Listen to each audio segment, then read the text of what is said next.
Bonjour. Alors comment on fait pour donner vie à une description en arabe? Pour passer de simples mots à une image vraiment vivante, que ce soit un souk animé ou un désert silencieux, eh bien aujourd'hui on va s'attaquer aux adjectifs. Ce sont les outils qui vont littéralement colorer notre façon de décrire le monde. Voilà, c'est ça, la question essentielle. Comment on passe d'un simple une maison à une grande maison? C'est là que toute la magie de la langue opère. Les adjectifs, c'est un peu comme des pinceaux qui nous permettent de peindre avec les mots. Alors, voyons comment on s'en sert en arabe. Parfait, alors entrons dans le vif du sujet. En fait, tout repose sur deux principes vraiment fondamentaux.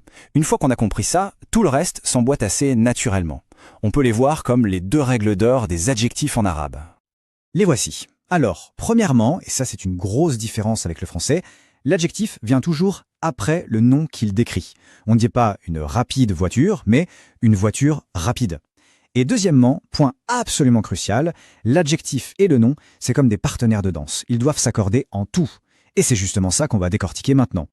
Le premier type, d'accord, le plus évident, c'est celui du genre. Un peu comme en français, les noms en arabe sont soit masculins, soit féminins. Et l'adjectif, eh bien, il n'a pas le choix, il doit porter la même couleur de genre que le nom qui l'accompagne. Prenons un exemple tout simple, le mot pour livre, kitabun, kitabun, est masculin. Donc l'adjectif pour nouveau, jadidun, jadidun, reste dans sa forme de base, sa forme masculine. Kitabun jadidun, simple, direct. Maintenant, regardons ce qui se passe quand on compare. Le mot pour voiture, sayyaratun, sayyaratun, lui est féminin. Et là, observez bien l'adjectif. On ne dit plus jadidun, mais jadidatun, jadidatun. On ajoute cette petite terminaison, le ta marbuta, qui est la marque la plus courante du féminin en arabe. C'est elle qui fait toute la différence. Ok, on passe au deuxième niveau, le nombre. L'adjectif doit non seulement s'accorder en genre, mais aussi en nombre, c'est-à-dire singulier ou pluriel. Et c'est là qu'on découvre une particularité de l'arabe qui peut sembler un peu étrange au début, mais qui est en fait très logique. Et voilà la fameuse règle. C'est peut-être la chose la plus contre-intuitive au départ, mais elle est absolument essentielle. Quand on parle d'un groupe d'objets ou d'animaux, ce qu'on appelle des pluriels non humains, la grammaire arabe les considère comme une seule entité collective. Une entité qui est, au féminin, singulier. Pensez à un mot comme une collection. C'est un concept clé pour que la langue sonne juste. Regardons cet exemple, il est parfait pour illustrer ça. On a vu un livre neuf, kitabun jadidun, logique. Mais pour dire des livres neufs, attention, le nom livre, kutubun, kutubun, est bien un pluriel non humain. Et donc, l'adjectif ne se met pas au pluriel, non. Il se met au féminin singulier, jadidatun. C'est comme si on disait une collection de livres neufs. Une fois qu'on a ce réflexe, tout devient plus simple. Et cette règle s'applique partout. Par exemple, pour des voitures neuves, c'est le même principe. Sayyarat est un pluriel non humain, donc l'adjectif reste au féminin singulier, jadidatun. Bien sûr, pour des pluriels humains, comme des étudiants travailleurs, là l'adjectif se mettrait au pluriel masculin. Mais pour tout ce qui n'est pas humain, on retient féminin singulier. Bon, avant de s'exercer, voilà une petite boîte à outils. Un tableau avec quelques adjectifs très courants, avec leur forme masculine et leur forme féminine. Gardez-les dans un coin de la tête parce qu'on va les utiliser tout de suite.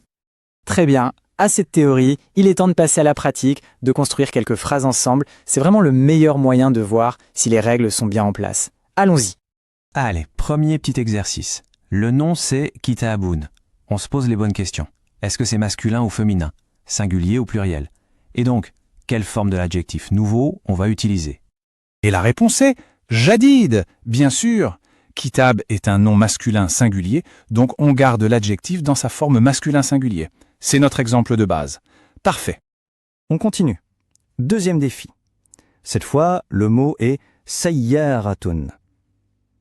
On se souvient de ce qu'on a vu, ce mot se termine par un ta marbuta, ce qui est quand même un sacré indice sur son genre.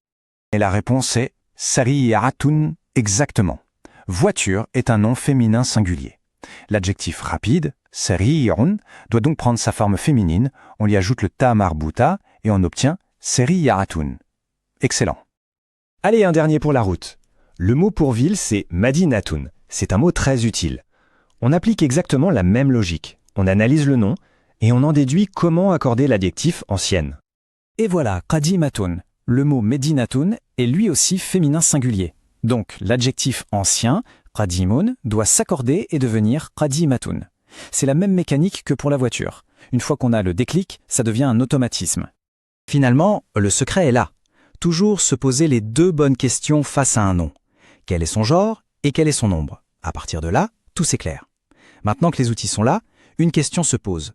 Quelle sera la première chose qui sera décrite, peinte avec ces nouveaux mots arabes? Aimez-vous cette leçon? Cliquez sur like et abonnez-vous, cela nous encourage à faire plus. Avez-vous des questions ou des suggestions?